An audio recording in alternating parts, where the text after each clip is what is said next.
Hey man, it's me, Kevin Smith, the annoying voice of podcasting, and you're listening to the non-annoying Three Guys in a Flick. Ladies and gentlemen, please take your seats. The show is about to begin. The greatest trick the devil ever pulled was convincing the world he didn't exist. And like that, he's gone.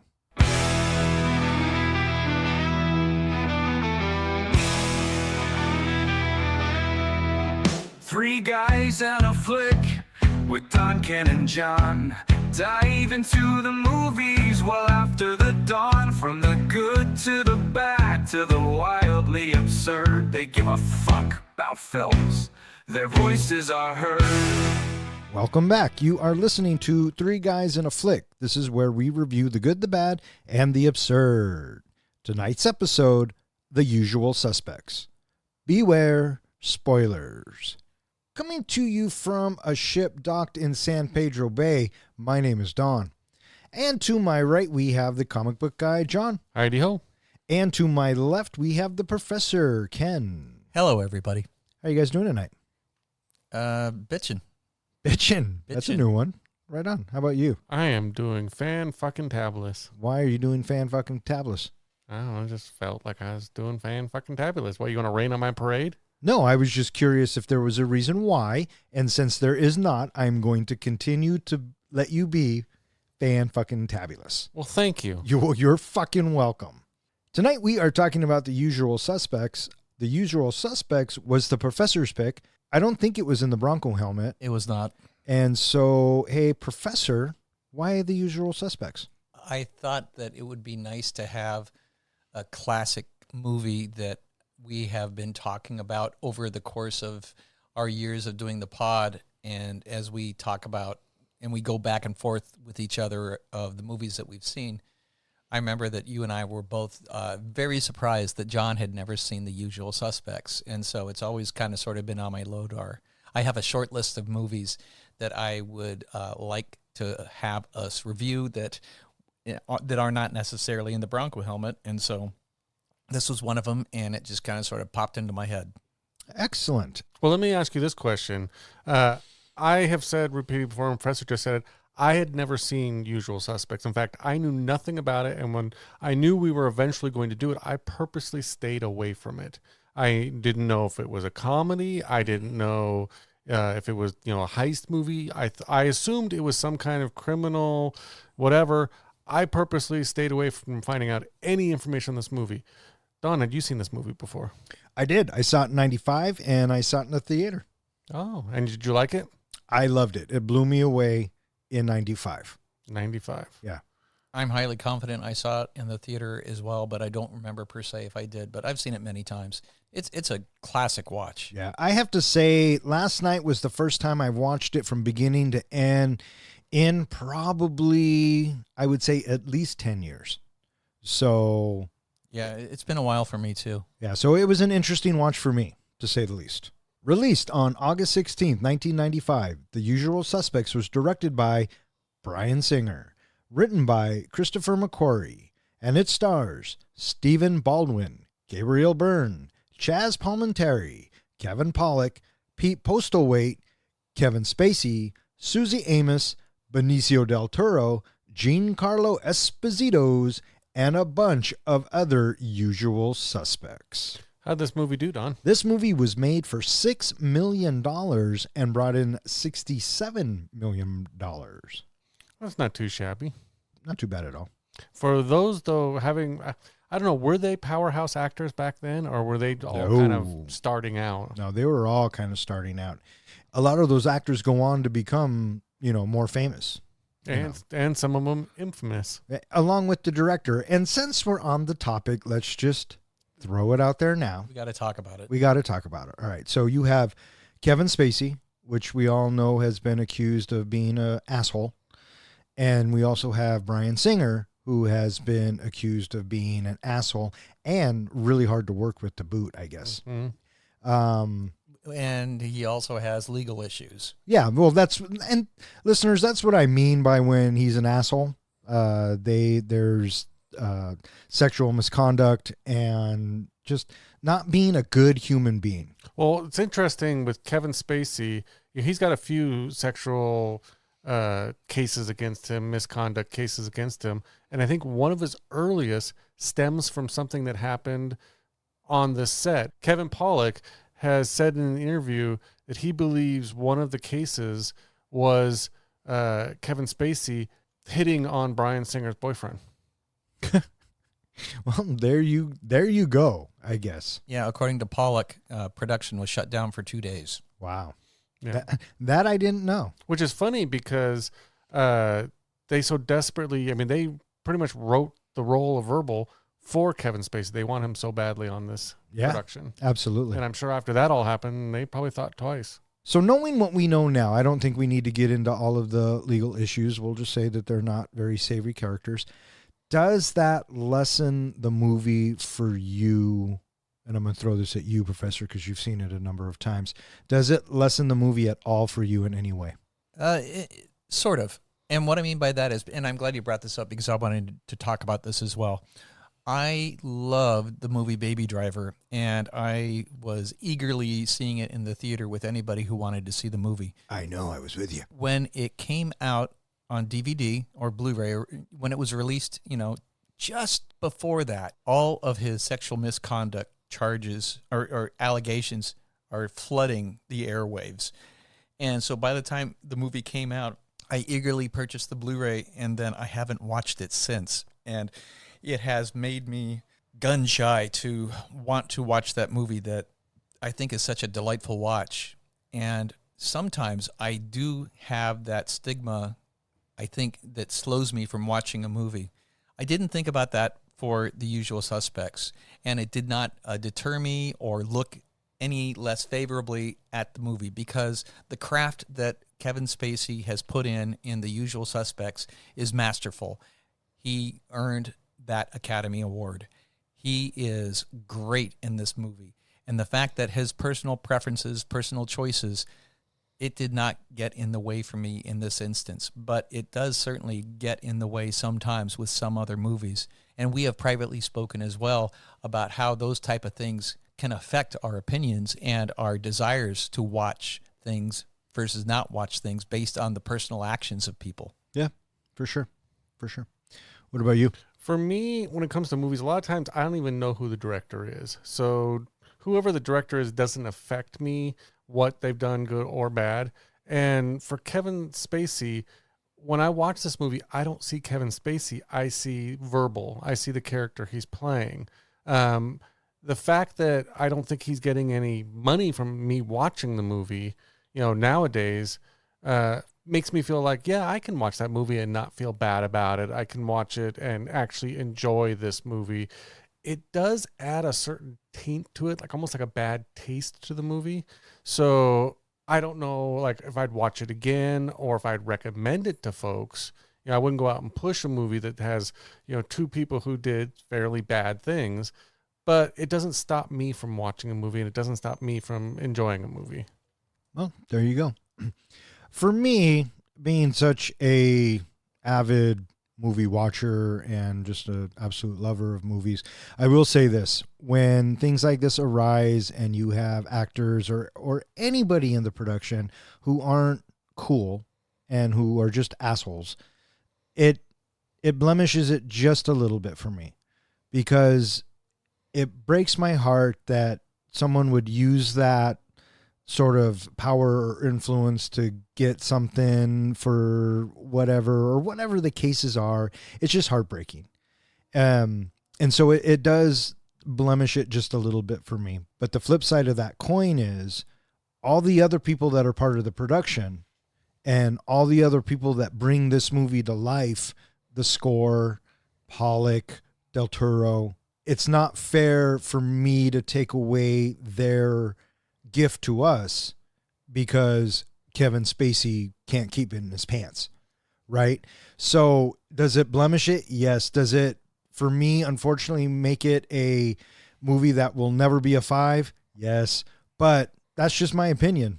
And it's sad that we even have to talk about this, and it's sad that this happens, but this is life and it does happen. So absolutely. And people do definitely have opinions about this. Yeah. Well, let's talk about some of Bryan Singer's other work. I think I mostly know him for what he did for the X-Men. Because that's largely where he's laying his handiwork. Which also kind of breaks my heart. Totally. Because the first X-Men, I'm going to tell you, listeners, changed my fucking life. It's wonderful. Absolutely. The first two.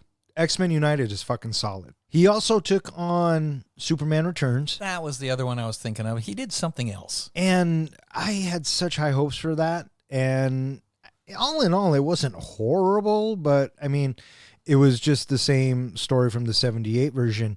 And again, he teams up with Spacey. So, oh, right. yeah. And then he goes on and does a bunch of other stuff. And then he does Bohemian Rhapsody. And then he gets fired for being too difficult. So, yeah, I wonder what his deal was. Was he just like yelling at everybody, or was he somebody that was, just really impatient, or was he hard on the staff or the talent? I don't know. I can't say for sure. In the research that I did, verbally abusive came up a lot. So I always imagine the guy from Whiplash. Yeah, but when you look at Bryan Singer, it doesn't quite fit. Mm-hmm. It seems weird to think of that. Because I don't know. I feel like I could just punch him in the nose. J.K. Simmons, not so much. Yeah. Have you seen what J.K. Simmons looks like? He is freaking ripped. Yeah, he's a fucking beast. So what'd you guys think about this cast? I thought it was an interesting cast. Stephen Baldwin, before he got all super religious, I thought he did okay. I felt like he channeled his brother Alec to a T, but he had like a bigger smile than Alec does. But it was very Baldwin-y. And in this particular instance, I dig it. Yeah. I mean, he had done a lot of smaller, low budget, I think, movies before this, and then got this role. And then, I don't know if he did much after this. He's gone back to kind of the small roles. Yeah, well, I personally think this is probably his best role ever. Gabriel Byrne. I have always liked him. And I thought he did a good job in this. He was also with, I think, Kevin Pollak in End of Days. Yep. And I always thought he played a good, dark villain in some of the movies he's been in. I think he's kind of blah. Yeah. I think he's just kind of drab. But what do I know? What do you think of Dean Keaton? He was good in this. I liked him in this a lot. Yeah. The other movie that I also dig him in is the Coen Brothers mobster movie. Takes place in the 30s. If I had done my research, I would have written it down. Yeah, I know which one you're talking. It was Torturo in it. Is that the Coen Brothers? Miller's Crossing. Miller's Crossing. Yeah. Yeah. Bang! See that? Yeah. He's strong in that. Yeah. Yeah. What about Chaz? Chaz Palminteri. Where do we know him from? From A Bronx Tale. Any mob movie that we've ever reviewed. Which role did he play in this movie? I don't remember his name. Chaz Palminteri? Yeah. He's Kuyan. I thought he did an okay job. I mean, for just the role that he was playing, especially at the end is where I think where he really shined. Yeah. Yeah. What about you? I agree. When he's really twisting the screws on Kent at the end of the third act, I thought he was strong. Yep. A very young but very funny Benicio del Toro. Yeah, he looks like a kid. He does. What I love about his role is the fact that we can't understand him. And I read an interview with him of why he played it that way. Did you read why he played it that you can't understand him? No. Because he said, it's a throwaway role. Who cares what I say? Yeah, because he figures he was going to die. Yeah. Yeah. And I think personally that Finster gets a bad rap in this flick. You missed Kevin Pollak. I love Kevin Pollak. He seems to get into whatever role he's playing, he makes it believable. I felt like this character and the character he plays in End of Days, same character. It's kind of funny. I go kind with of that cop that doesn't give a shit or the criminal that doesn't give a shit. Mm-hmm. I enjoyed him in this flick as well. Mm-hmm. Yeah. What do you think of Pollak there, guy? I liked him. At first, he comes across as kind of sort of a nobody, but towards the middle part of the movie, he starts to really have some balls, and I appreciate his aggressive behavior, especially when he's standing up to McManus and when they're out in California. Yeah. Something I didn't know is that Pollak and Baldwin have had an ongoing feud for, decades of hating each other. And in a behind-the-scenes thing, they both admitted it started on this set, but they won't say why. Huh? Who knows? Giancarlo Esposito. Yeah, a very young Giancarlo Esposito because he's most well known, I think, for Breaking Bad. Yeah, Gus, right? Right, and then Never seen an episode. and then later on, he's also in The Mandalorian. Yes, he is. I felt that normally I really like him. I really like him in Do the Right Thing, the Spike Lee joint. Uh-huh. But in this, I felt like he was super plastic, and it looked like he was acting. He was underutilized. Well, maybe, but when they did use him, it just his performance wasn't all that great to me. That's all I'm saying. I don't disagree with that, and I take that because and I think it's like that because of the dialogue that he had to give. Sure. And so, for whatever reason, it just came across as awkward. Yeah. What'd you think of Grand Montoff? Normally, just like you were saying, I normally like him a lot. Barely even paid attention to him in this movie. Yeah. The score, John Ottoman. His music that he does in this movie is captivating, and it really helps sell many scenes throughout the movie. We are being told how we're supposed to feel. Yeah, the music was captivating, and it almost was one of the other suspects. It was kind of a character in it. I dug it. What'd you think of it? Normally I don't pay a lot of attention to a movie unless it has something catchy or some kind of catchy song. But I did notice that it really did kind of bring in the tension, and kind of drive up the tension at certain parts. Absolutely. So that is something I enjoyed about this movie. Yeah, agreed. He also did X2, Night at the Museum, Valkyrie. Oh, that was another one that Bryan Singer did, was Valkyrie with Cuckoo Pants. Mm-hmm. And then X-Men, Days of Future Past, and he's done a lot of shit. So, yeah, wasn't too bad. Was it his first composition? No, it was his second. And this was Bryan Singer's first directing. His first feature. Yeah. Yeah. Mm-hmm. Yeah. And was it also the first one for Christopher McQuarrie? As the screenwriter, I believe it was. Yeah. So there's a lot of firsts going on here. Yeah, a lot of early career stuff going on. And another thing that I noticed last night when I was watching it, it felt very much like a 90s movie. Yeah, what is it that makes it a 90s movie? Because I know exactly what you're talking about, but I don't have my finger on the pulse of that. I don't know. I kind of feel like a lot of movies back then, the characters had a certain confidence about them where they didn't really have, I don't know, like a chink in the armor or a sense of swagger. Yeah, they had a sense of swagger. I'm thinking like Beverly Hills Cop and those kind of movies where they all were just these characters that move forward without any issues. Nowadays, whenever you create a character, you always put some kind of backstory into them. Or baggage. The baggage, that's the word I think I'm looking for. They didn't look like they had any baggage in this movie. Sure. And this is the time and the era. Pulp Fiction's coming out, Reservoir Dogs. You have Robert Rodriguez coming out with Desperado. It's stylized, cool action for our, I guess we'll call them anti-heroes. Mm-hmm. Right, because there are really no good guys in any of these films that I'm talking about. That's a good point. Yeah, good. So I think that represents the 90s as well. Would you say that Kuyan is an antagonist?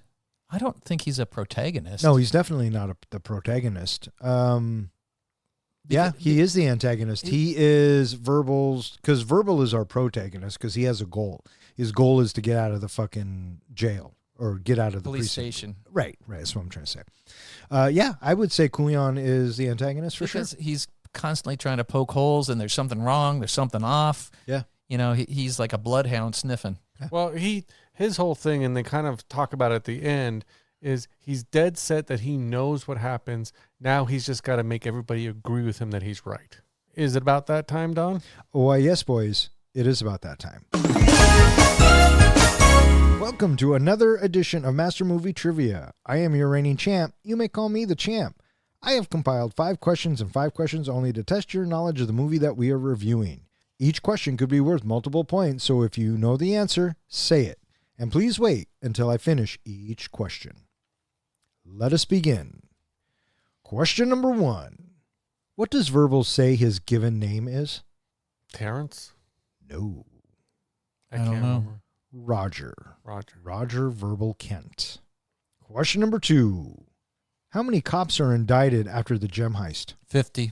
50. Correctamundo. Well, it said more than 50, but Well, you know what yeah. I was going for. Question number 3. Which government agent does David Kuyan work for? like the DA? No. The CIA? No. It's like customs or something like that. Customs Agency. To love. Question number 4. When New York's finest taxi service picks up the jewel smuggler, he hands one of the cops an envelope full of cash. How far will that envelope get the smuggler? All the way All out the way to to where he's Cape going. Cod? Was it all the way out to Cape Cod? Or? The correct answer is Cape Cod. And question number 5. Who is Kaiser Soze? Verbal Kent. Yes. Good job, John. Verbal. You avoid getting shut out this week. I love it. I love the effort. And just so everybody knows, acceptable answers would have been Verbal Kent, no one, and everyone. Congratulations, Professor. You are one step closer to movie immortality.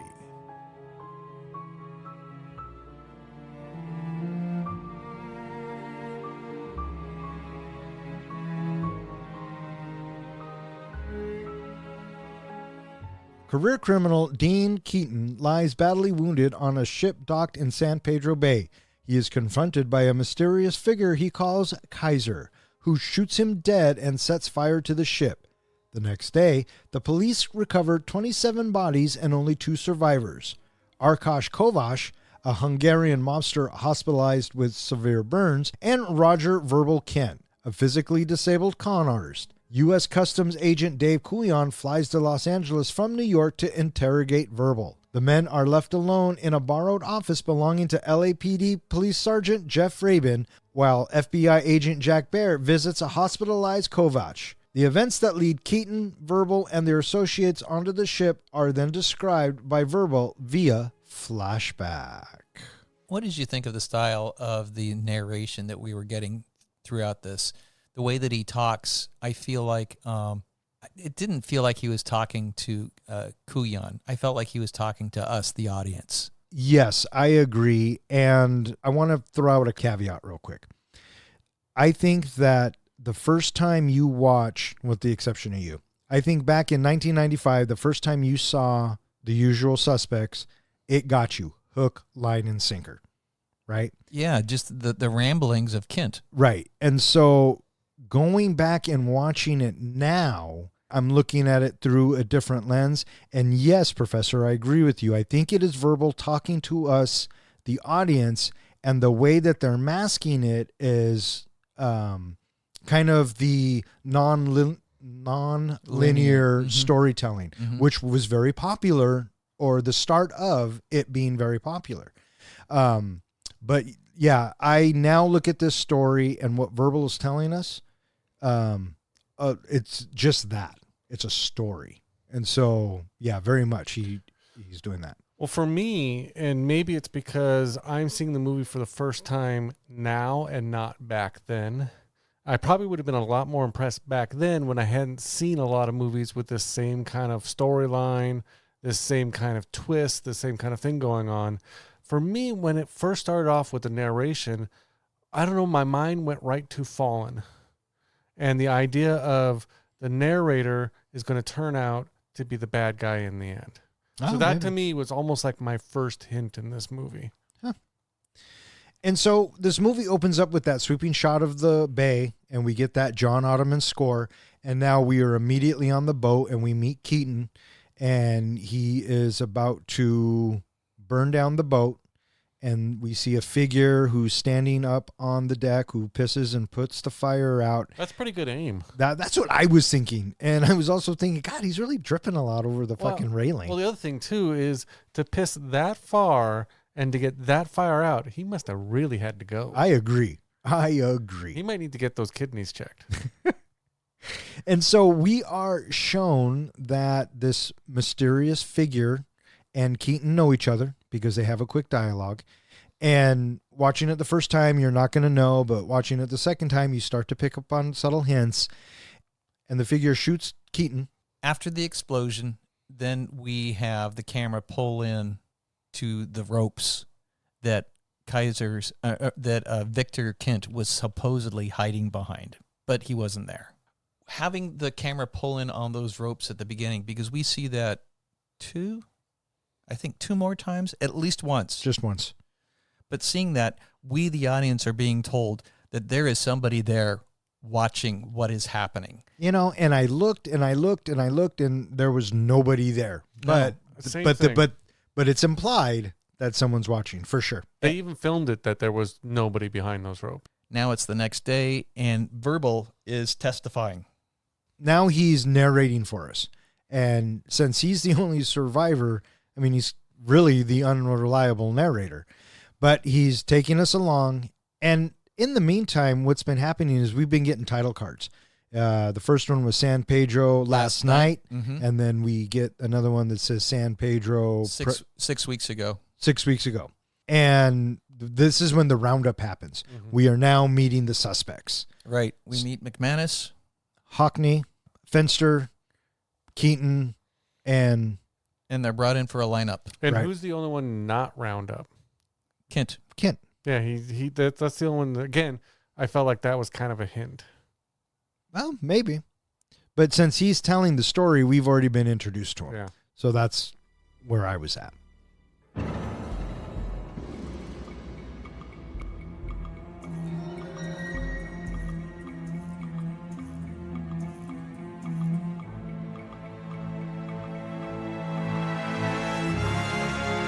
6 weeks earlier in New York, Keaton and Verbal are arrested alongside fellow criminals Michael McManus, Fred Finster, and Todd Hockney, and placed in a police lineup as suspects in a truck hijacking that none of them admits to participating in. Believing the police were unfairly harassing them, McManus proposes they pull a heist to get revenge on the NYPD. Trying to go straight, Keaton initially refuses, but eventually agrees to help rob a jewel smuggler being escorted by corrupt cops, netting millions in emeralds and getting over 50 cops arrested after leaking their activities to the press. They then go to California to fence the jewels through a man named Redfoot, who connects them with another jewel heist. But it goes badly, and the contents are revealed to be China White, synthetic heroin. The men learned that the job was arranged by a lawyer named Kobayashi, who says he arranged for their arrest in New York and that his employer, a mysterious Turkish crime lord, Kaiser Soze, from whom each of the men has unwillingly stole, has ordered them to raid a ship holding Argentinian drug dealers and destroy $91 million worth of cocaine being sold on board. The cash brought for the exchange will be their reward. So, like you said, Professor, we have the title card 6 weeks earlier. 6 weeks ago. That's what I meant to say. I know. And we're at the lineup. What'd you guys think of the lineup?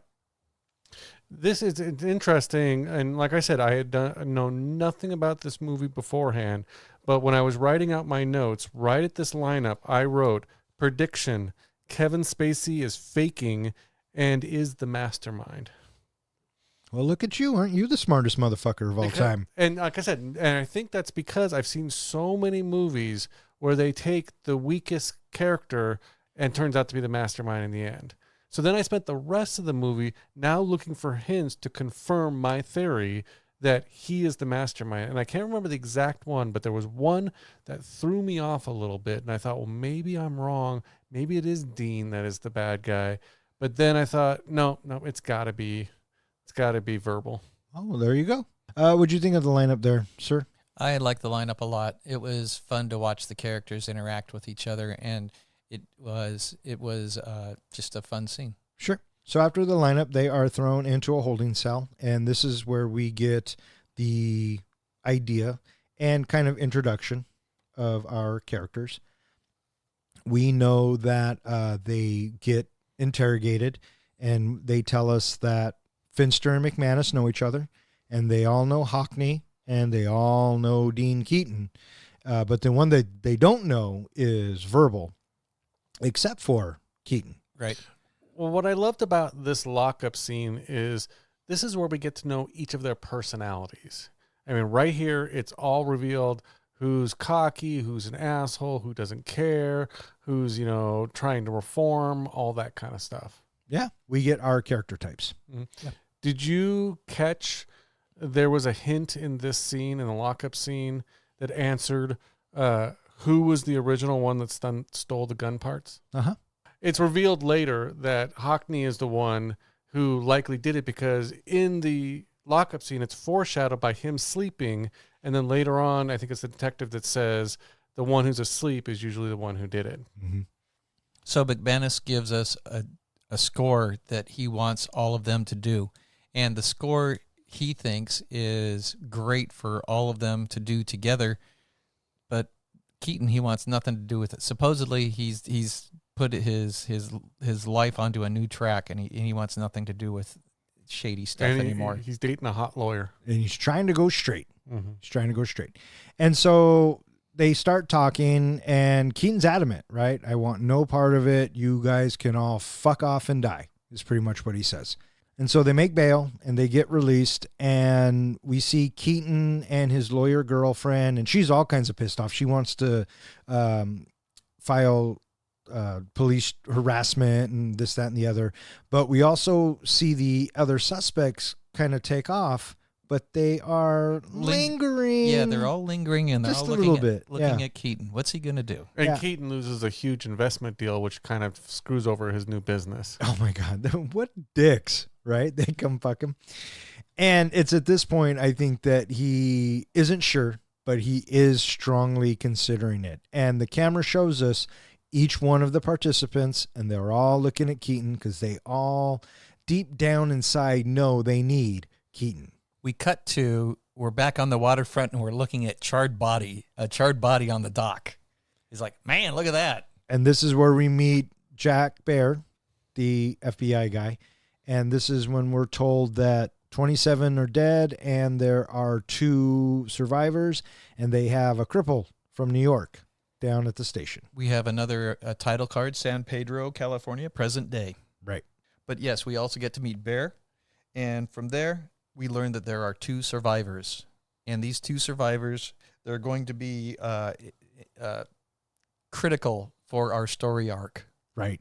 Right. We know that one is badly burned and is in the hospital, and we know the other one is Kent. And then we have this glorious shot where Bear, he looks around a little bit, and then he puts the cigarette out, and then he walks off, and then the camera goes up over the building to see the Calderon black smoke coming up off of the ship. We are back at the San Pedro police station, and Kuyan is begging Headley. He wants to talk to He wants to talk to Kent. Right, because he flies in. That's right. We get the plane landing, and we get the voicemail of Kuyan saying, I'm going to be in L.A. for a little bit. And we've already met Kuyan back in New York because he's the one that brings in Keaton, and he's the one that has a hard-on for Keaton. Right.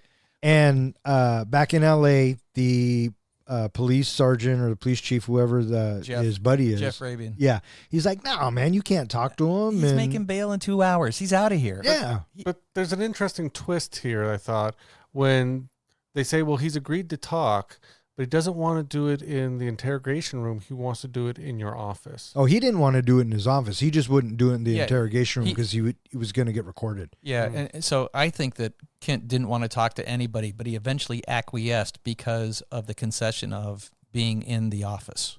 Sure. Here's my question, and he brings it up several times. He's got immunity from another court case or something, and he can walk out at any time. Why didn't he? Because he has to post bail.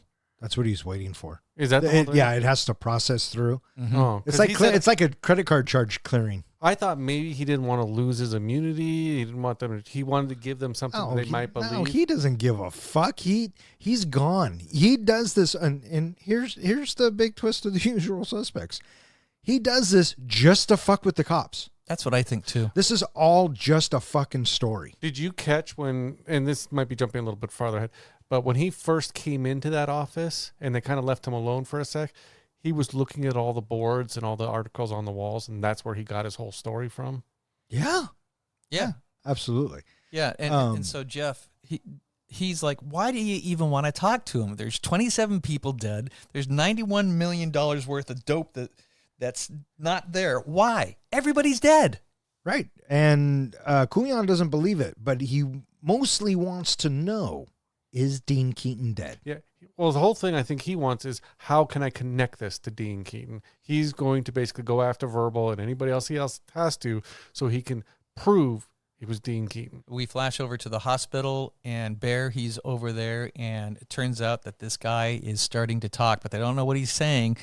Well, we got to get some sort of an interpreter in here. And then we cut back to, now we have Kent sitting in the office, drinking his coffee, looking at the boards. And we are 23 minutes into the movie now, and this is where it gets going. Kent gets brought into Rabin's office, and immediately he asks Kuyan for something to drink. And Kuyan's like, later, and he kind of goes into, I used to dehydrate as a kid, blah, blah, blah. And what's happening here is, I think that Kent is completely fucking with Kuyan. I like how he talked about, being dehydrated and his piss came out like thick and solid. Yeah, yeah. And now if you go back and watch the piss scene, in the research I did, people say, oh, it looks all thick and gooey. And I watched it and I went, no. Does it? No. So Kuyan, he starts up pretty quiet, tame. You got total immunity. That's a really good deal. And, he starts trying to talk to him. And then with that, Kent, he just kind of sort of starts chattering. He even gives the reason, why they call me Verbal. Yeah, because he won't shut up. Mm-hmm. And so, yeah, this is, I guess, the beginning of the story, or from here on out, it's all bullshit. Right. Because he is such the unreliable narrator. Right. Because, we have Kuyan saying, why don't you, now, what happened after the lineup? And then right there when he's saying that, we are zooming in slowly on Kent, but he is taking a drink and he's adamantly staring at the bottom of the coffee cup. Yup. But it's a good push-in. Everybody's released, and then this is the bit that we have everybody staring at Keaton. Right. And then after this bit, Verbal shows up at Keaton or the lawyer's house or whatever. He shows up to talk to Keaton, and he's begging Keaton to be part of this because the other guys won't let him in unless Keaton's involved. Yeah, and this, looking back, there's a couple things going on here. One, Keaton is now kind of wanting to be involved because his legit business has now crashed because of this arrest that's been happened and the information coming out about him. And the second of all, Verbal Kent needs everybody to play their part if he's going to get his master plan to work at the end. So he has to get Keaton in. Yeah, well, we don't even know if this is truly the master plan. This is all bullshit. That's what I'm saying. Exactly. Back, yeah. So, I mean, maybe it happened, maybe none of it happened. Exactly. But what we're being told, that Verbal needs Keaton. And so Keaton's in, and they talk about... If there's no killing. And that's what Keaton says. He says, how are we going to do this? And Verbal says, McManus wants to go in shooting, but if we do it my way, no killing. And so they start to talk it out, and now we get the robbery. We get a brief review of New York's finest taxi service. What'd you guys think of this bit? Fun. Yeah? It reminded me a lot of Heat. Yeah, that's kind of what I was thinking. It reminded me a little bit of that. Yeah. Do you know what was cool about the emeralds they stole? They were real. Yeah, there was a jewelry store that actually let them use real emeralds. Yeah, that is pretty cool. So they get away. They go back to their clubhouse, and and McManus is talking about his fence. Redfoot. And Hockney's like, when's he coming here? And McManus is like, no, I go to Redfoot. And now Hockney's pissed. Like, he doesn't trust McManus. He doesn't trust any of them. Exactly. And he's like, fuck you, dude. We're going too. And that's when Keaton's like, yeah, well, I guess we got to go. But before he leaves, he goes to see Edie. Yeah. He's dying to say goodbye. And then I like how Verbal keeps going, we're going to miss the plane. She'll understand. Yeah. We got to go. We're going to miss the plane. And so now they are in California, and this is where we get to meet Redfoot. And what'd you guys think of this whole bit? I understand that this is to propel the story forward, but some of it felt like, was it even needed? They could have just said, this is what we have to do next. Yeah, well, that's what he was kind of doing because it's all bullshit. Oh, that's what and honestly, that's right there. You're calling it out. I was going to talk about this later. That's what bothers me a little bit about heist movies is that Doesn't matter what came before.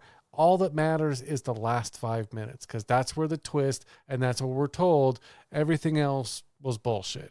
Hey, as long as the bullshit is fun or interesting or captivating, I'll go with it. Yeah. And once I tell myself, yeah, this is all bullshit, he is an unreliable narrator, and it's just a story, anything can happen, and I'm going to go with it. We're back in the office, and you have Kent. He's defending Keaton, and he's like, you want to know what happened after the lineup? I'm telling you. And then we have Kuyan coming in hard saying, no way, Keaton was a total piece of shit. He is a bad man type of thing. He was my friend. You got him all wrong. Yeah. And then he says that Dean was dead for 2 years. And then with that, Kent, he doesn't know. He looks like he's lost now. Yeah. But he's not. That was really confusing to me about telling the story of Dean was dead. I kept thinking, well, was Keaton then not really Keaton? Was he pretending to be somebody else? Or did he fake his death? I got really confused at that scene. That's what they were trying to do. Yeah, because I kept wondering, okay, well, maybe there was a cop implanted in the group. I don't know. Yeah. They allude to it when they get locked up. Baldwin says to Keaton, I thought you were dead, or I heard you were dead. Right. And then Hockney was like, no, Yeah. you just retired, type of thing. So it's like a myth type of a thing. And Keaton he's an ex-cop, and that's why everyone hates him. Now we're back at the hospital, and it turns out we have a Hungarian translator in there, and it wasn't about dope. It was about people. They were buying people. And we missed the whole bit about Kaiser Soze. This is where it's said. I thought it was before that. I thought he was on the phone and trying to get a translator, and he was telling them to shut up, and he's all, Kaiser Soze. That's what got the translator. Right, but we passed that part as my Yeah. point. But it doesn't matter. Yeah. Go on. But then it's revealed again because Bear's higher up shows up and tell him what you told me. Can we hurry this along? I have a lunch meeting. And yeah, so we're told that Kaiser Soze, the boogeyman, has resurfaced. And so now they have a sketch artist, and they are beginning to listen to what he looks like, and she's starting to draw. And then we cut back to... Kuyan, he comes at Kent really hard, and he threatens to make his life a death sentence by throwing him out there onto the streets, and you're going to get swept up, and everybody's going to want you. And then Kent comes back, no, there was a lawyer. And Kuyan's like, what? And so now we are introduced to the lawyer. And so we cut back to California, or that night, And we meet Redfoot. and Redfoot comes back, and he tells them about a job. And Yeah, he's got another job for him. right. And what's the job? And Keaton's like, no, man, one and done, and I'm out. Right. I really dug the way McManus looked during this. Yeah. Yeah. And then, so we're on to a new heist, and we are going to steal a briefcase from a jeweler, and it goes terribly wrong. People die. Did you like that camera shot that they gave where we see the guys coming out of the door, and then it pans left, and then we see the hood up, and then there's McManus, and you see the gun go behind his back, and the camera continues to the left to the car, and now we have the two guys coming down the ramp. Yeah, it was a good shot. Yeah, I like that shot a lot. Yeah. I liked how Gabriel Byrne looked like the Lone Ranger. I liked his mask. I loved after the gunfire happens, and then everybody's struggling together, and then you have McManus.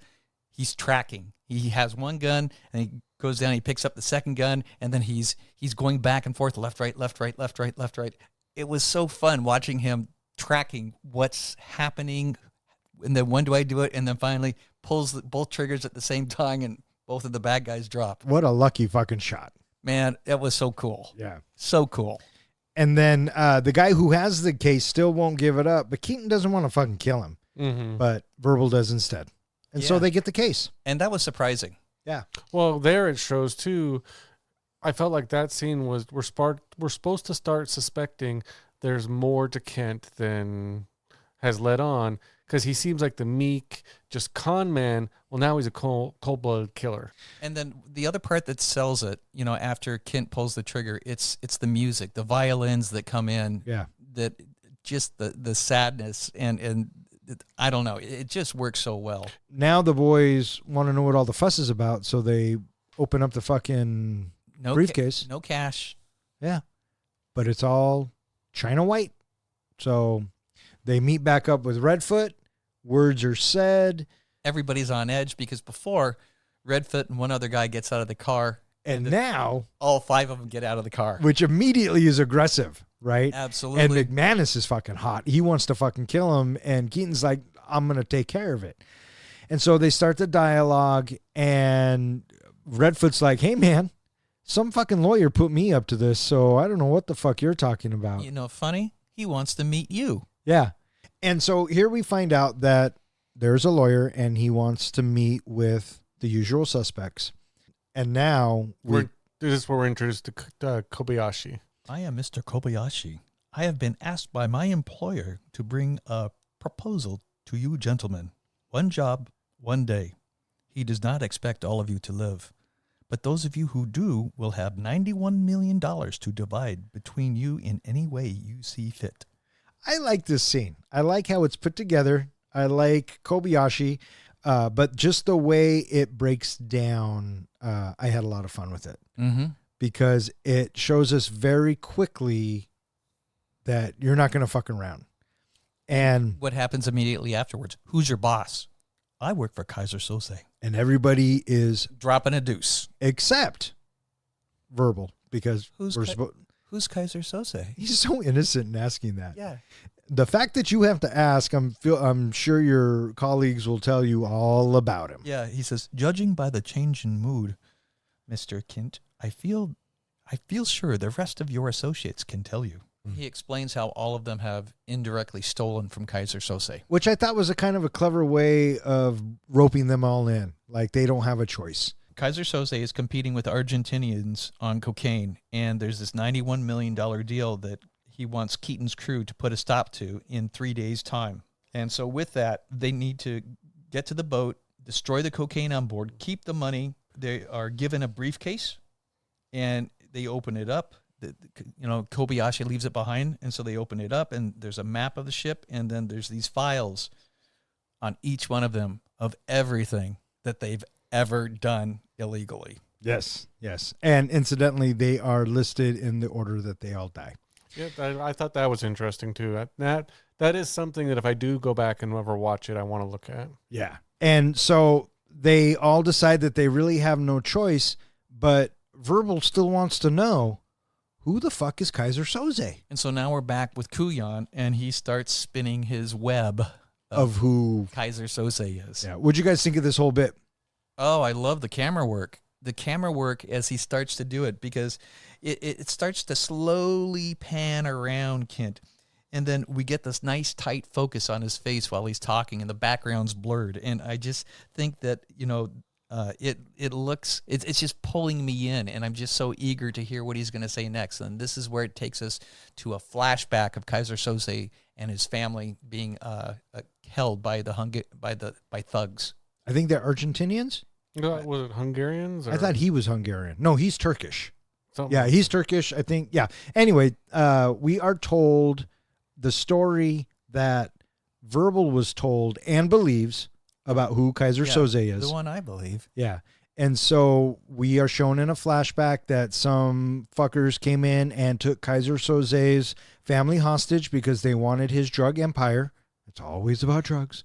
And to prove their point and to prove how serious they were, they killed one of his kids in front of him.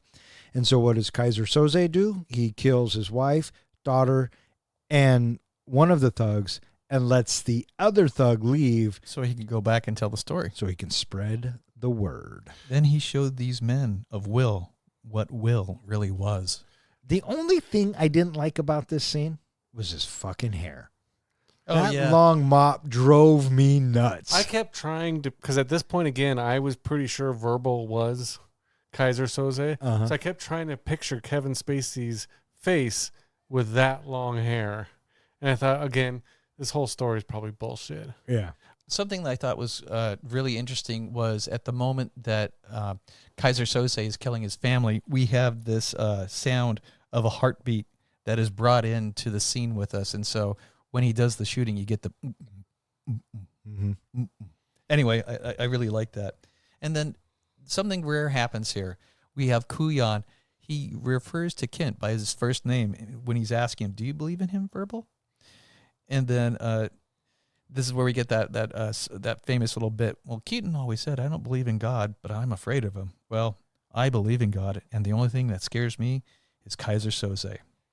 And so, he's trying to be offered immunity from Kaiser Soze, and he's like, "No way, man. He's going to scoop me up 10 minutes after I make bail."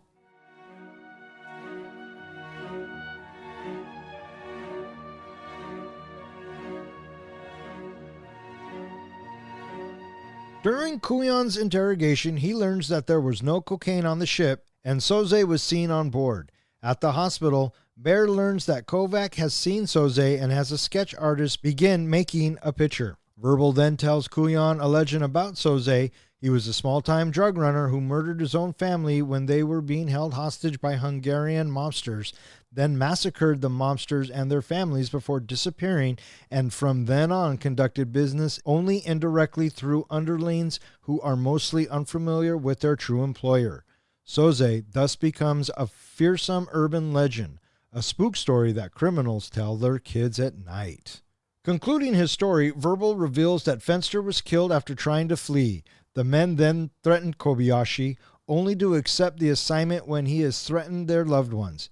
The men attacked the ship during that night, killing several Argentinian and Hungarian gangsters before discovering that there was no cocaine. An unseen assailant killed Hockney, McManus, Keaton, and a prisoner in one of the ship's cabins. The mysterious figure then sets fire to the ship as Verbal looked on from a hiding place on the dock. So we have been told that Fenster, he decided to bail, left him a note, wished him luck.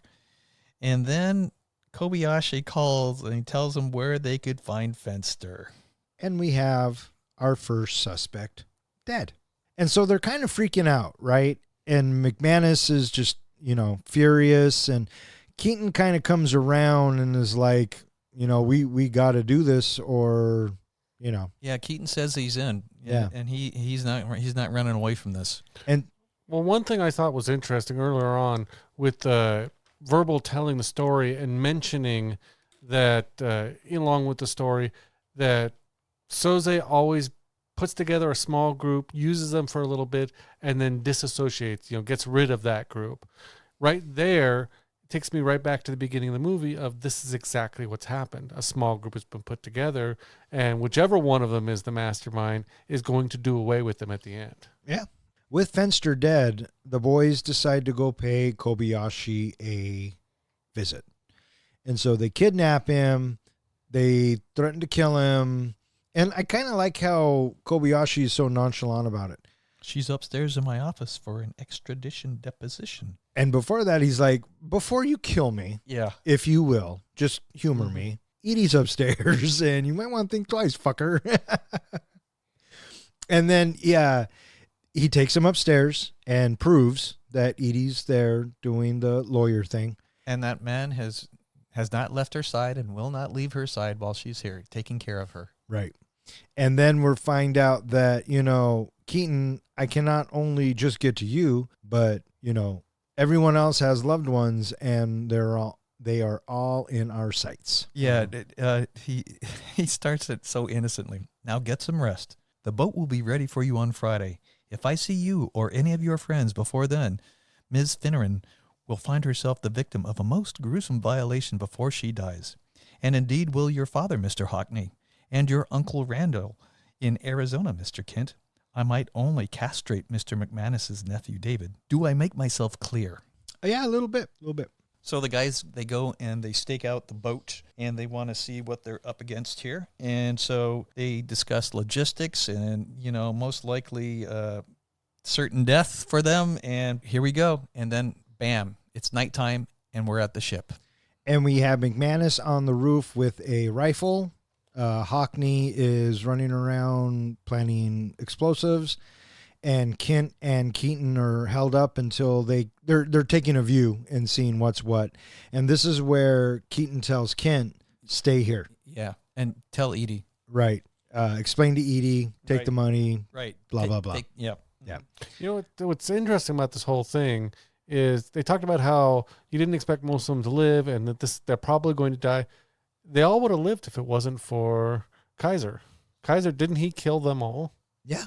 I thought that was kind of an interesting. And then there was also a scene that was cut from here, which was, it makes a little more sense how the movie ended and everything, is that Keaton actually went and set up a bunch of like bombs and barrels and things like that with the gasoline and stuff poured all out. And so that's why there was that whole gas leak with him with the lighter. The lighter was supposed to be a big scene that they were going to blow up the ship from what he had set up. Oh, there you go. So Keaton approaches the group on the docks and they start talking, and the timer on the bomb that Hockney planted begins. And then once that bomb goes off, you got McManus, bam, bam, bam, bam. And they shooting everybody. They are making their way onto their ship after Hockney, He scores the money, and then holy shit, he gets shot which came out of nowhere. out of nowhere. And now we cut back to Kuyan. McManus. Oh, Cuts back to Kuyan, and he's like, "Why didn't you run?" I froze up. And then we have more from the FBI intelligence regarding Kaiser Soze, and so I think Bear feels like that Kaiser Soze is close based on this new information that he's getting. And so Kuyan, he runs back and he confronts Kit, and he's like, "There was no dope on that boat." And then with that, you know, we see a scared man in the in a bathrobe on the ship, and Keaton, he's closing in. He's down in the hull of the ship, and then we get a shot back to the scared guy, and the door opens up, and the deckhand, he's like, "Stay quiet." And then the guy, he's scared shitless. "He's here. I know he's here. That's him. I'm telling you, that's him. I know he's here. I'm telling you, it's Kaiser Soze." So we have this lull and gunfire, and you have this ominous music and the camera work. I really felt alone and scared as we are looking around, because there's nobody around. There's no more gunfire, and it's like, man, this is kind of creepy. And so, I don't know, I just thought that was really cool. But then you get McManus and Keaton, they meet up, and there's no fucking coke. McManus leaves Keaton. He says, "Man, I'm out of here." And we have Kent, he's running to the ship. And then it cuts back to the petrified guy in the robe. And you have this first-person perspective camera work moving below deck. It's, you know, and I think it's alluding to the fact that this is supposed to be Kaiser Soze. And so we click to the petrified man back again, and the deckhand opens the door, but then he falls forward with that massive head wound, and then the shadow falls onto the bathrobe guy, and, you know, "I told them nothing. I swear I told them nothing, please." he dead. Yeah, you get that shot of the outside portal, and you hear the gunshot and splatters the glass, and there's a second shot. And we just back away from that window with very ominous music playing. Right. And then the very next shot we get, it's Kent, and he's looking anxiously around. And then we cut to Keaton, and he's above deck, and he waves to Kent. And then this is where McManus walks out in sort of strange way. Because he dead. And then after McManus is dead, Keaton gets shot, and he falls down, and now we are back to the beginning of the movie. Yeah, he got shot in the back like a punk. I mean, you shoot a guy in the back, that's pretty shitty. Hey, man, this guy shot his wife and kids just to prove a fucking point. So shooting Keaton in the back probably was no big deal. And according to the way the story is being told now, Kent, he was up at the van. He found Hockney on the ground, and he's up at the van, and he's watching supposedly Keaton being killed. Right. And then we get Kent running behind that barrel of what we thought someone was behind. Bunch of big tires. Yeah, but but when they filmed it, he stops. Right. There's actually But the camera continues on. There's a quote here that I really liked when the interrogator asks him, you know, "Why didn't you shoot Kaiser?" And he says, "How do you shoot the devil in the back? And what if you miss?" Yeah, it's a good one. So Kuyan says, "You saw a man in a suit with a slim build." And he's like, wait a minute. I don't have a minute. And then things get a little rough, and Kuyan pushes Kent to tell him what he knows. I did see Keaton get shot. He's telling the truth, at least on this. He did see Keaton get shot. Assuming Keaton got shot. Well, he shot Keaton is what That's what the I'm rest are getting saying. at. So Oh, he yeah. knows Keaton got shot. Yeah. But the Kuyan is pushing for the fact that Keaton didn't get shot because Keaton must be Kaiser Soze, so he's just faking his death again. Right. I like when Kuyan, he says, then why didn't you help him? You had a gun. Why didn't you help him? He was your friend. Because I was afraid. Okay? Did you notice Just that little voice. So timid. the thing that kind of bothered me, and this is where I started to doubt whether or not the whole thing had been a red herring, the whole movie, was we never see Keaton get shot. In the beginning scene or the end scene, we just hear the gun go off. And they never find a body. So both times I thought, well, maybe he shot the other guy first, or maybe, they had it backwards and Verbal didn't see it as he thought he saw it. I don't know. Yeah, maybe.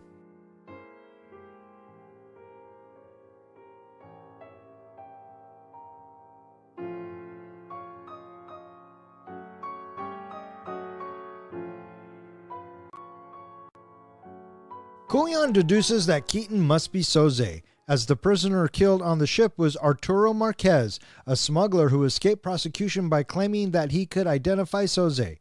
Marquez was represented by lawyer Edie Finneran, Keaton's girlfriend, who was recently murdered. Kuyan claims that the Argentinians took Marquez to sell him to Soze's Hungarian rivals. Keaton then used the assault so that he could kill Marquez personally and fake his own death.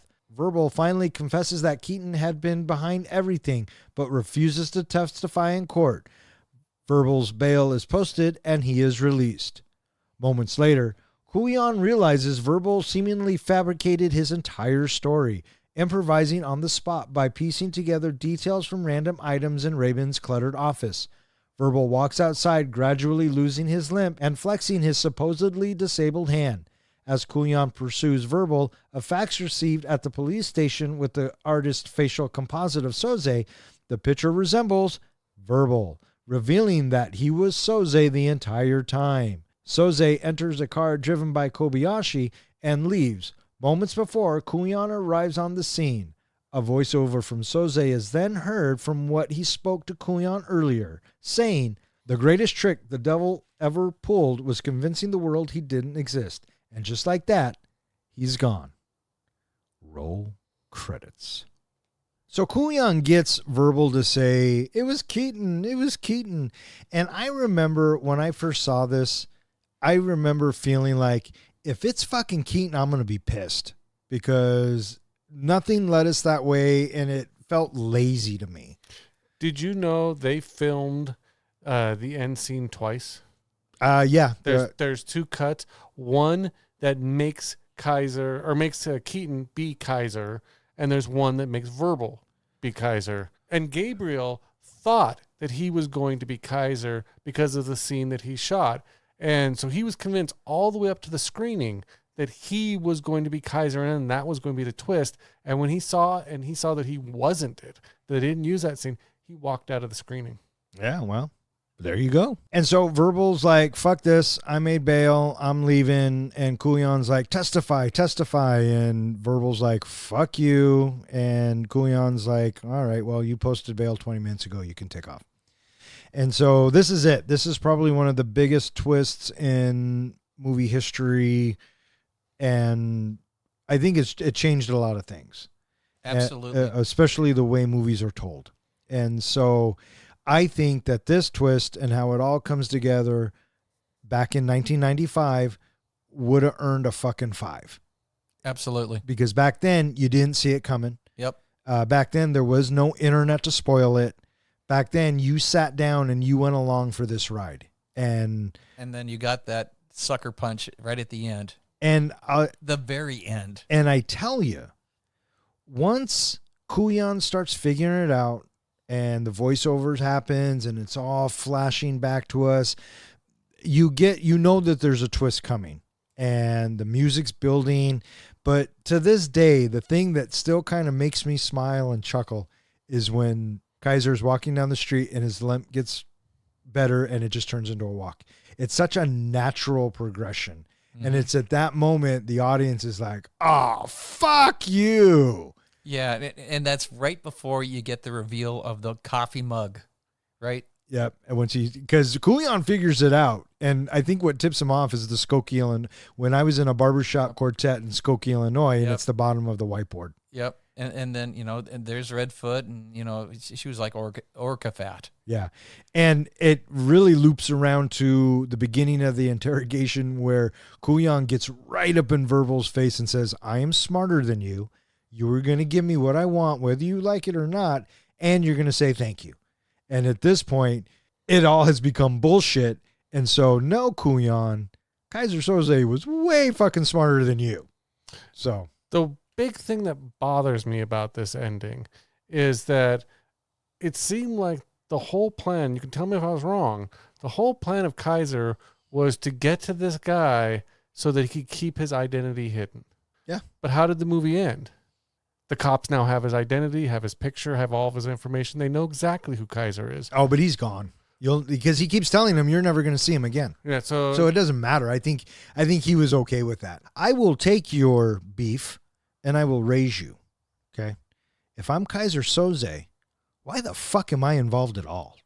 that was my thought too, is why he would have gone in the So, first place. I mean, we can play that game all night. With the reveal of the walk, then you get the 1-2 punch of looking at the facts of the face sketch that was done. Right. Which kind of looks like Kevin Spacey. I thought it looked more like Tim Conway. I thought it looked more like DB Cooper. Mm. And Kaiser or Verbal, who knows who's fucking real, gets into the car with, I love how when you talk about the movie, people say, oh, he gets into the car with Kobayashi. Kobayashi was the name of the fucking mug. Mm-hmm. We don't know who that guy is. That guy could be fucking Kaiser Soze. We don't know. He could be a lawyer. He might not be a lawyer. Who knows what the fuck he is? He was just the guy that bailed him out. Or he's just the guy who's driving the car. Yeah. One of the two. And so Kuyan runs out, knows that he got had, and he was like, fuck. And then we get that great line, the great quote. And, you know, as soon as Verbal's like, and he's gone, we cut to black. And I remember feeling in 1995 going, yeah, that was pretty fucking cool. Yeah. Pretty fucking absolutely. Cool. And that was The Usual Suspects. Welcome to a new segment we like to call Face the Wheel.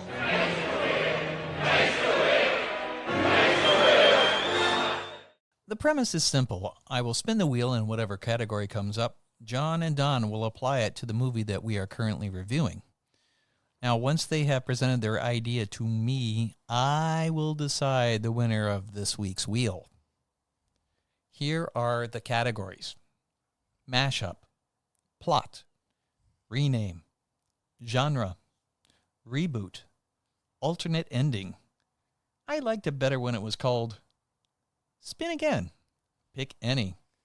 Add any character from any movie. Here we go.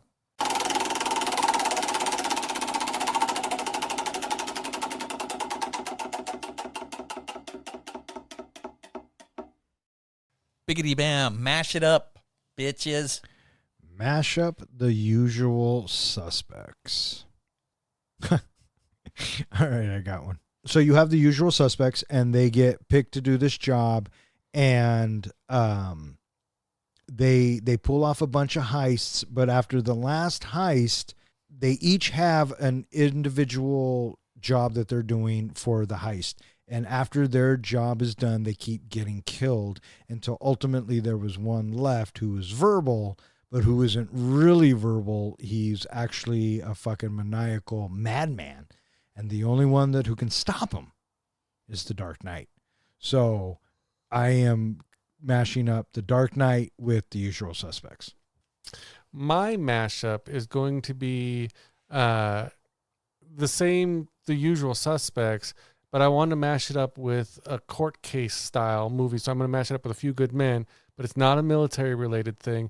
It's mostly the whole movie is going to take place in the courtroom as Tom Cruise and Kevin Bacon are trying to get the actual story. We're getting flashbacks from the testimonial from each of the usual suspects telling their part of the story.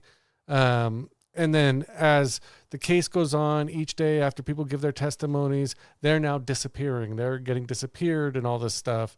And so we get down to finally just Verbal, and Tom Cruise character is trying to get him to admit that Keaton is the one who was behind everything, and finally breaks him in the last moment to get him to admit that Keaton was behind it all. Keaton, called for the code red, basically. He did it all. He was the guilty. He was the mastermind and everything. And nobody can find Keaton because Keaton has disappeared. So they finally say, okay, now we know exactly who we have to go for. Keaton is the guilty one. We have to go find him. And Verbal leaves the courtroom a free man after giving his testimony. But turns out he was the guilty one all along. So he put them on a wild goose chase after Keaton. There you go. Okay. So, Judge us, fucker. oh, I am so judgy. You can't handle my mashup. Yeah. That's not bad. That's worth Why so serious? How does that relate to your story? Verbal turns into the Joker. Were you not listening? Yeah, I was. Okay. But, Why so serious? okay, but my point is, I was going to say that, John's helped it kind of sort of a little half point maybe type of thing. But then your why so serious kind of sort of hurt yours a little half point Yes, maybe. thank you for that. You're welcome, bud. Okay, Dark Knight and The Usual Suspects, A Few Good Men and The Usual Suspects. A Few Good Suspects. The Dark Suspects. It's not rocket science, guy. Come on. They're even. Oh. He just likes Batman and the Joker. He does. They're- I know how to tickle his taint. Which, if you had to go see either movie this weekend, which one would you go see? He'd see both. Oh, he'd go see Batman, I'm sure. But he'd see both. I'd go see Batman. All right, so you know what? The point goes to both of you. And there you have it, listeners. That concludes this week's Face the wheel.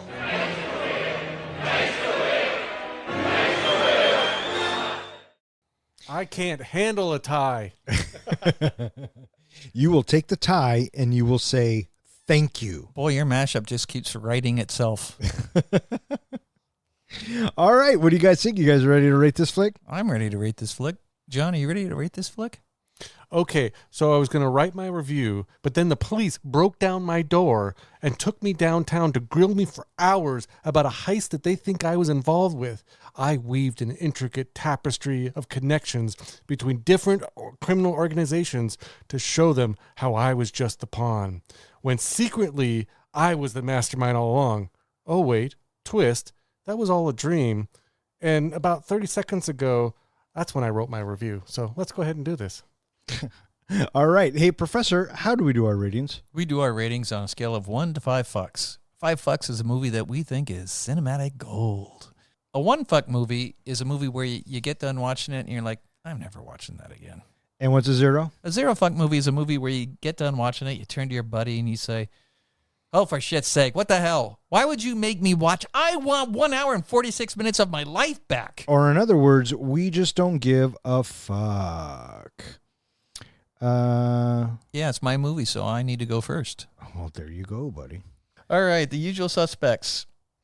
It's been several years since I've seen this movie, but it was equally satisfying as the last time that I watched it. It is a delightful watch for me. I think that the story writing is superb, and I think that Kaiser Soze is an iconic movie character in the world of movies.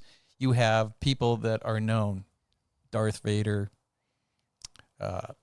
Who's another one that's big for me? Chili Palmer. I love that character. And he's from Get Shorty. Oh, yeah, I know who Chili Palmer is. There are some characters that I think are just brilliant characters. But Kaiser Soze is definitely a name that is forever enshrined in my head as, just this wonderful twist at the end of the movie that we have in the reveal that Verbal Kint is Kaiser Soze. It blew my mind when I saw it the first time in the theater. I think that the camera work in some of these scenes is done beautifully. I love the musical score that helps accentuate the tone and the mood that the audience is supposed to be feeling. The characters are wonderful. McManus, at first I wasn't that big of a fan of him as he started the movie, but as we got into the movie and we got more of him, I really dug his character a lot. Keaton, I thought that's probably Gabriel Byrne's best role. I really like him. Hockney, this time around, I really liked the character a lot more than I had in the past. Kuyan, I thought that he was great. I loved Kobayashi. These characters are so interesting to watch, and I don't think that this movie has tarnished my experience, although you do have Kevin Spacey in there. I think that he is a wonderful character in this movie, and that's what I look at him as. I don't look at him as Kevin Spacey. I look at him as Verbal Kint. And with that, I feel comfortable giving this movie 4.25 fucks. 4.25 fucks from the professor. All right, who's going next? I will. I went last time. And you're going to go last this time. Well, okay then. All right, go ahead. You're going to make me cry. Do you want me to go next? What did I just fucking say? You said you were going to cry. I didn't catch anything. Oh, dude, can you hear? I Are you paying attention? Are you with us tonight? I wasn't listening. I didn't think so. All right, buddy, go ahead. Before I do, would you like to guess my rating? Sure. Let's say that you were going to give The Usual Suspects 3 fucks. Final answer? Final answer. Okay, then. Starting off with the positives that I liked about this movie. First of all, it's iconic. I tried to find movies that had a similar twist to this movie to see, did this movie steal the idea from other movies? And really, this type of twist I could not find before 1995. There's a ton of movies that have done this similar twist afterwards, but this seems like this was one of the movies that, as I think, Don, you said earlier, this is a movie that pioneered this kind of twist direction for future movies. It also had a very strong ensemble cast, clever dialogue. I thought the dialogue was great. And there is a rewatch, type value in this movie, in that if you weren't looking for the clues the first time like I was, now you can go back and watch the movie and see all the clues that will tell you ahead of time, yeah, Verbal is the guilty guy. Verbal is Kaiser Soze. Now regarding the negatives of that I see in this movie, the twist. People who know me know I'm not a big heist person because I don't like when they write this whole big story up with all of these things going on and then twist it in the end to say, oh, that was bullshit. This movie was very reliant on the twist, and it kind of diminished the overall experience for me, as well as repeated viewings. I don't see a reason to go back and rewatch this movie because I know the whole movie's bullshit. Character development. They introduced a series of really interesting characters, all 5 of the suspects, the usual suspects, but we didn't get much to develop on them. I would like to have known a little bit more about each of them, but then again, that would have made it a 4 or 5 hour movie. There was a lack of emotional depth for me. I didn't really feel that connected to the movie. And as I kind of said earlier, I felt like it was all for nothing in that Kaiser set everything in motion to keep his identity a mystery, but in the end, his identity was revealed to the police anyway, so now he has to go on the run, go hiding, and change his identity anyway, even after he got all these people killed and everything happened. So I went into this movie knowing nothing about it. I wasn't even sure what the genre was. I thought it would be a typical cops and robbers movie. I actually thought it would be a little bit like Heat. When we are introduced to the characters in the lineup, I wrote down, as I mentioned earlier, that Kevin Spacey was faking it and he must be the mastermind. From there, I spent the entire movie watching for clues to tell me that I was right, which, if you watch it in that kind of fashion, there are a ton of clues that makes it feel like it's obvious.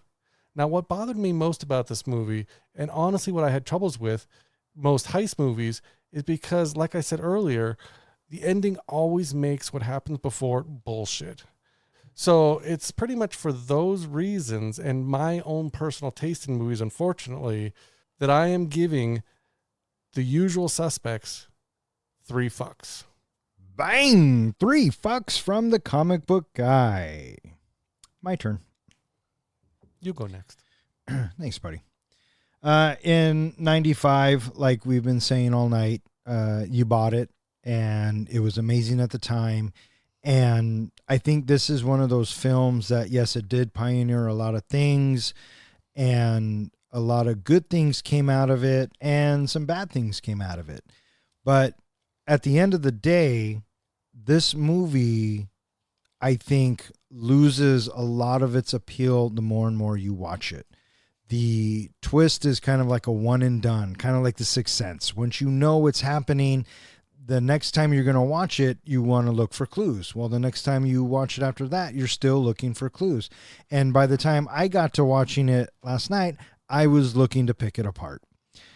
Fortunately for me and my viewing experience, I still had fun with the story. And I had fun with the characters. Does Kevin Spacey and Bryan Singer's off-screen antics affect it? Yeah, it does blemish it just a little bit for me, but it doesn't take away from everyone else who participated in making this movie. From beginning to end, it's a fun ride.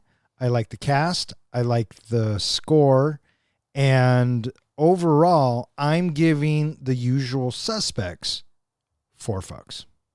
With 4 fucks from me, 4.25 fucks from the professor, and 3 fucks from the comic book guy, that gives The Usual Suspects an average of 3.75 fucks, which now ties it in the 16th spot with Fight Club, Cabin in the Woods, Fallen, Hell or High Water, The Muppet Movie, Blues Brothers, and Booksmart. It is slightly better than Pee-wee's Big Adventure, Miracle on 34th Street, Nope, and The Green Street Hooligans. It is slightly worse than Die Hard 2, Die Harder, Black Panther Wakanda Forever, Rambo First Blood Part 2, Planes, Trains, and Automobiles, and The Silver Linings Playbook. So there you have it, boys. I don't know. I think I kind of would put The Usual Suspects and The Muppet Movie together. They're about equal. Oh, fuck, that's what we should have mashed them up with. Yeah, can you imagine Oh my God. the whole movie done with Muppets? Oh, Especially yeah. all the blood scenes. Oh, I like that. That's good. All right, that is going to wrap it up for this episode of Three Guys in a Flick. If you would like to know which movie we're going to be reviewing next, please check out our website. Speaking of which, hey, John, where can they find us? Well, just so you know, because of real life, there will be no new episode next week, but be sure to join us again in a couple weeks when we will have another episode.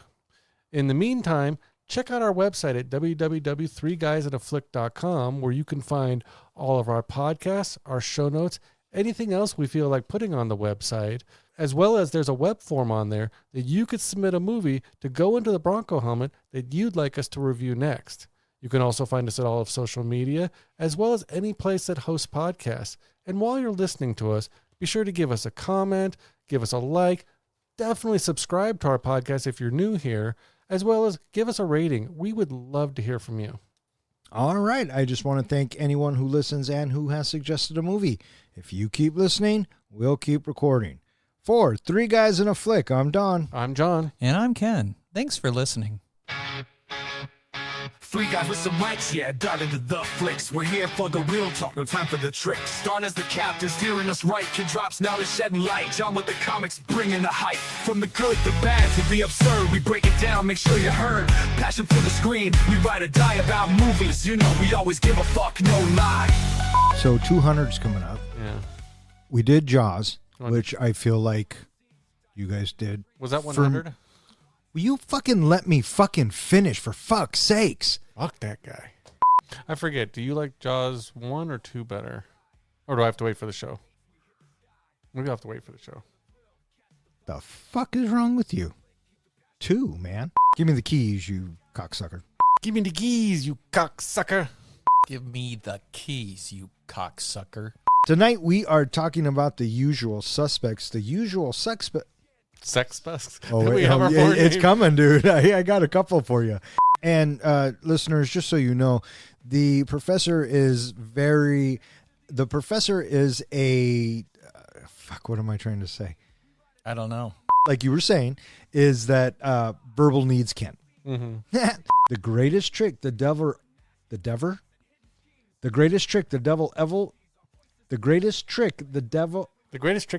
ever did was to read that sentence.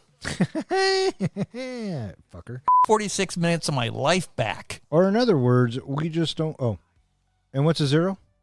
Did I already say that? Your lifetime batting average right now is sitting at 760. Oh, hey, it went up. Yeah. Nice. Pretty fucking solid. Nice. For this year, though, your batting average is 423. Oh, that's horrible. I think I messed up this season's batting average. Let me crunch the numbers again. I did mess up. This season's batting average is 702. Oh, fuck, that's way better. All right. Now's the time. How many you got? 1. Okay, how many you got? 4. All right, go ahead. The unusual butt sex. I like that one. The unusual butt sex. Go. The usual sexperts. The usual sesperks. The usual cum specs. The usual syphilis.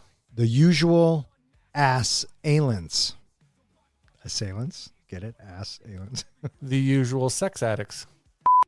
Audience, if this is one of your favorite parts, go ahead and just share it in the comments what you would think would be a good porn name for this one. Or if you want us to stop, you can tell us that too.